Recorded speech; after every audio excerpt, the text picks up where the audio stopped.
નમસ્કાર મિત્રો, TV13 ગુજરાતીના ડિજિટલ પ્લેટફોર્મ પર આપનું સ્વાગત છે। હું છું દીપાલી। રાજ્યમાં અત્યારે ચોમાસાની સિઝન છે। મેઘરાજાએ ધમાકેદાર 2 રાઉન્ડ તો રમી લીધા છે, પરંતુ બીજા રાઉન્ડ પછી મેઘરાજાએ જાણે કે વિરામ લઈ લીધો હોય તે પ્રકારની પરિસ્થિતિ સર્જાઈ છે। પરંતુ હવે ઉકળાટ અને બફારાના આ માહોલ વચ્ચે સારા સમાચાર એ આવી રહ્યા છે કે ફરી એકવાર રાજ્યમાં વરસાદી માહોલ જામશે।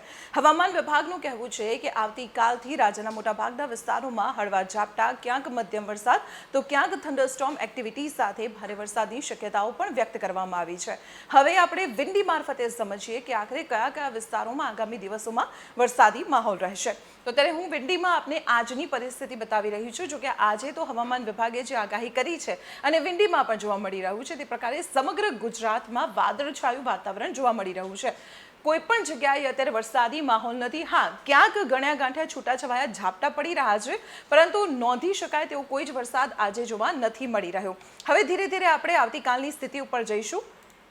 આ આવતીકાલની સ્થિતિ છે। આવતીકાલ બપોર બાદ ગુજરાતના કેટલાક વિસ્તારોમાં એક આ સિસ્ટમ જે સક્રિય થયેલી છે રાજસ્થાન ઉપર, તે ધીરે ધીરે ગુજરાત તરફ આવતી જોવા મળી રહી છે। અને હવામાન વિભાગે પણ જે આગાહી કરી છે કે ઉત્તર ગુજરાતનો વિસ્તાર અને મધ્ય ગુજરાતનો વિસ્તાર અને દક્ષિણનો વિસ્તાર, આ વિસ્તારોમાં કેટલીક જગ્યાએ હળવાથી મધ્યમ વરસાદી માહોલ જોવા મળી શકે છે। ધીરે ધીરે આ વરસાદી સિસ્ટમ વધુ મજબૂત બનતા અહીં જોવા મળી શકે છે કે ગોધરા છે, વડોદરા છે, અમદાવાદ, મહેસાણા, ઉત્તર ગુજરાતના પણ કેટલાક વિસ્તારોમાં વરસાદી માહોલ રહેશે। તો બીજી તરફ વાપી અને સુરત સહિત વિસ્તારોમાં પણ વરસાદી માહોલ રહી શકે છે। આ બાજુ સૌરાષ્ટ્રની વાત કરવામાં આવે, પોરબંદર, વેરાવળ છે, મહુવા, ભાવનગર, આ તમામ વિસ્તારોમાં પણ હળવા ઝાપટા આવતીકાલે વરસી શકે છે। ધીરે ધીરે આગળ વધતા જોવા મળી શકે છે કે ગોધરા, વડોદરા, અમદાવાદ અને મહેસાણા એટલે કે ઉત્તર ગુજરાત અને મધ્ય ગુજરાતના વિસ્તારોમાં વરસાદી માહોલ આવતીકાલે રહેશે। સૌથી વધુ અસર પરમ દિવસે જોવા મળશે, કારણ કે પરમ દિવસે જે વરસાદી સિસ્ટમ છે તે ગુજરાત તરફ નજીક આવતી જોવા મળી રહી છે અને આ અસરના કારણે ગોધરા, વડોદરા સહિતનો વિસ્તાર છે ત્યાં ભારે વરસાદ વરસી શકે છે। અમદાવાદમાં પણ તેની સ્થિતિ જોવા મળી શકે છે। જો ડિટેલમાં આપણે જોવા જઈએ તો અહીં જોઈ શકાય છે કે બાયડ, ગાંધીનગર, અમદાવાદ, મહેસાણા, ઈડર અને જે સાબરકાંઠાનો પંથક છે એટલે કે આબુ રોડને નજીકનો જે વિસ્તાર છે ત્યાં પણ વરસાદી માહોલ રહેશે।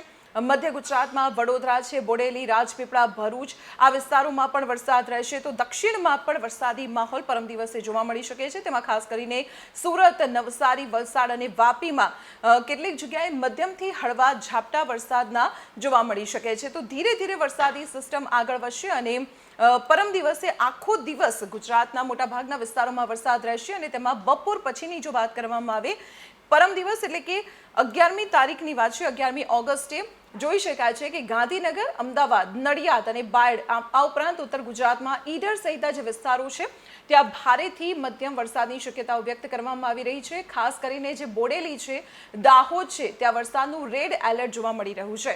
ગોધરામાં પણ ભારેથી અતિભારે વરસાદ વરસી શકે છે। વડોદરા, આ ઉપરાંત ભરૂચમાં પણ ભારે વરસાદની શક્યતાઓ અહીં જોવા મળી રહી છે। દાહોદમાં જ્યાં રેડ એલર્ટ છે ત્યાં ગોધરા, બોડેલી, પછી રાજપીપળા અને ભરૂચમાં વરસાદનું ઓરેન્જ એલર્ટ જોવા મળી રહ્યું છે। એટલે કે 11મી તારીખે સમગ્ર દિવસ દરમિયાન ગુજરાતના આ વિસ્તારમાં એટલે કે મધ્ય ગુજરાત, દક્ષિણનો કેટલોક વિસ્તાર અને ઉત્તર ગુજરાતનો કેટલોક વિસ્તાર, આ વિસ્તારોમાં વરસાદી માહોલ જામવાનો છે। તો હવામાન વિભાગે જે રીતે આગાહી કરી છે તે રીતે ફરી એકવાર રાજ્યમાં વરસાદી માહોલ જામશે અને ત્યાં માહોલ આગામી 7 દિવસ સુધી યથાવત રહે તેવી શક્યતાઓ હવામાન વિભાગે વ્યક્ત કરી છે।